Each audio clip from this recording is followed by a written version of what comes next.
আমার ময়দানের, আমার আন্দোলনের অংশ বানাতে হবে। এই পড়ার টেবিলের একটা হক আছে না আপনার উপর?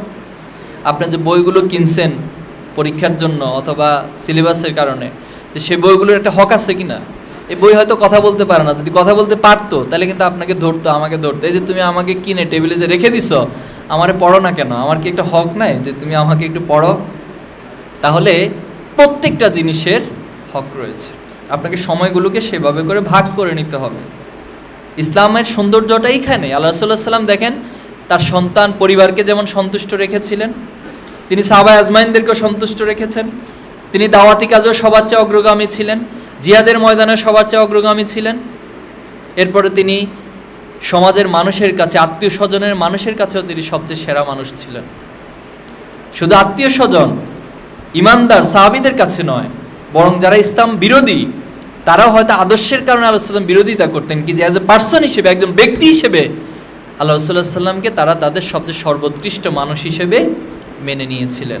আল্লাহ রাসূলুল্লাহ ওহী প্রাপ্ত হন নাই, তখনও তো তাকে আলামিন হিসেবে স্বীকৃতি দিয়েছিলেন। যখন ওহী প্রাপ্ত হয়েছেন তখনও আলামিন হিসেবে স্বীকৃতি দিয়েছেন, কিন্তু শুধুমাত্র তাদের রসম রেওয়াজ অথবা তাদের জাহিলিয়াতকে আঁকড়ে ধরে থাকার কারণে তারা আল্লাহ রাসূলুল্লাহ সাল্লাম দিনকে গ্রহণ করেন নাই, দিনের বিরোধিতা করেছে। এজন্য আমাদেরকেও সবার কাছে সবচেয়ে ভালো মানুষ, সবচেয়ে সেরা মানুষ হিসেবে তৈরি করতে হবে। পারা যাবে ইনশাআল্লাহ? আমাদের লাইফস্টাইল কার লাইফস্টাইলের মতো হবে? কার মতো? রাসূলুল্লাহ সাল্লামের লাইফস্টাইল কেমন ছিল?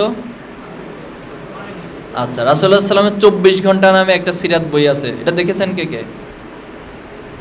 কেউ দেখেন নাই? আহা, এই বইটা একটু পড়বেন কেমন? তো সিরাত থেকে পড়ে আল্লাহ রাসূলের লাইফস্টাইলটা কেমন ছিল এটা বোঝার চেষ্টা। 2022 সালের আমাদের 3 পাতা ক্যালেন্ডার কারো সংরক্ষণে আছে? কার কার আছে? কি বিষয় আছে? বিষয়টা কি? হ্যাঁ, আচ্ছা, আর কি? উসওয়াতুল হাসানা তো একটা পার্ট, কিন্তু ওই ক্যালেন্ডারের মোট টোটাল থিমের নাম হলো রাসূলুল্লাহ সাল্লাল্লাহু আলাইহি সাল্লামের ব্যবহারিক জীবন। এই ক্যালেন্ডারটা একটু পড়ে নিবেন, ভালো করে পড়বেন, ঠিক সেভাবে করে আমার ব্যবহারিক জীবনটা, লাইফস্টাইলটাকে গড়ে তুলতে হবে। রাসূলুল্লাহ সাল্লাম কি রাতে কয়টায় ঘুমাতেন? এশারের পর। কখন ঘুমাতেন? তার মানে আগে আগে ঘুমাতেন। উঠতেন কখন? একটু লেট করে। উঠতেন কখন? আগে আগে। তাই জন্য আমাদেরকেও আল্লাহ রাসূলুল্লাহ সাল্লাম এই লাইফস্টাইল ফলো করে আগে আগে ঘুমাতে হবে, আবার রাতের 1/3 আগেই উঠে যেতে হবে। উঠে গিয়ে কি করবেন? ফেসবুক চালাবেন। রাতের গভীরে ফেসবুক চালাতে তো একটু ভালোই ফিল হয়, কোনো শুনশান নীরবতা। কি করবেন তখন? কিয়ামুল লাইল করবেন, আল্লাহর কাছে দাঁড়িয়ে যাবেন। তা আল্লাহর কাছে দাঁড়িয়ে কি করবেন? নিজের সকল মনের কথাগুলো আল্লাহর কাছে তুলে ধরবেন। আল্লাহর কাছে তুলে ধরার মধ্য দিয়ে আপনার যত অভাব অভিযোগ, কত কথা আছে দায়িত্বশীলকে বলতে পারেন না, ঠিক না? এরকম আছে না অনেক কথা, কাউকে বলার ক্ষেত্রে সংকোচ বোধ হয়, কি না কি মনে হয়, আবার ব্যক্তিত্বের ক্ষেত্রে কোনো আঘাত আসে কিনা। অথবা এমন হচ্ছে যে অনেক কথা অনেককে বলেছেন, সমস্যার কথা বলেছেন, পিতামাতাকে বলেছেন, পরিবারকে বলেছেন, দায়িত্বশীলকে বলেছেন, কেউ সমাধানও দিতে পারতেছে না। তো সব কিছুর সমাধান কার কাছে আছে?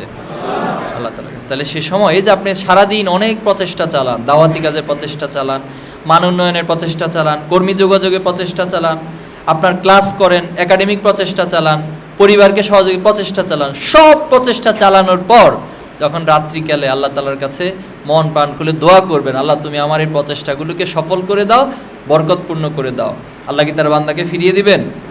তাহলে আমরা এভাবে করে দোয়া করব। আমরা যাদেরকে মানের টার্গেট, তাদের নাম ধরে ধরে একটু রাত্রিবেলা উঠে দোয়া করব, দেখবেন আল্লাহ তাআলা কবুল করবেন।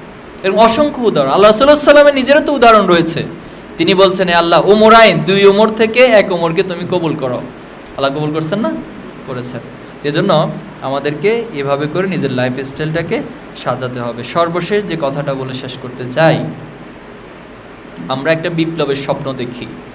আমাদের আগের প্রজন্ম বিপ্লবের স্বপ্ন দেখেছে, তারা আমাদেরকে স্বপ্ন দেখাই গেছে, আমরা সে স্বপ্ন দেখব, আমাদের পরের প্রজন্মকে সে স্বপ্ন দেখিয়ে যাব, দেখাবো।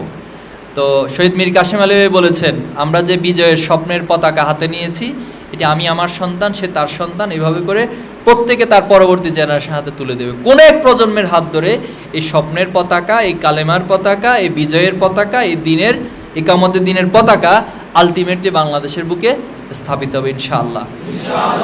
তাহলে সেই স্বপ্ন দেখতে হলে এখন যে কি করবেন? ঘুমাবেন? কি করবেন? কষ্ট করতে হবে। সময় অপচয়, দুইটা পরামর্শ দিয়ে শেষ করে দিচ্ছি। সময় অপচয় করবেন না। কি করবেন না? সময় অপচয় করবেন না। হয়তো ঘুমান, শরীর স্বাস্থ্য খারাপ হলে ঘুমায় কাজে লাগান। হয়তো আপনি পড়েন, হয়তো আপনি কোনো কিছু মুখস্থ করেন, হয়তো কারো না কারোর পাশে দাঁড়ান, সহযোগিতা করেন। অর্থাৎ সময় যেন অপচয় না হয়। সময় আপনি ফেসবুক চালান, আমি ফেসবুক চালান নিষেধ করব না, কিন্তু ফেসবুক আপনার 10 মিনিট চালান যথেষ্ট। সেই ফেসবুকে যদি আপনি 1 ঘন্টা চালান, নিঃসন্দেহে মনে রাখবেন কালকে আমাদের আল্লাহর কাছে এই 50 মিনিটের জবাব আপনাকে দিতে হবে।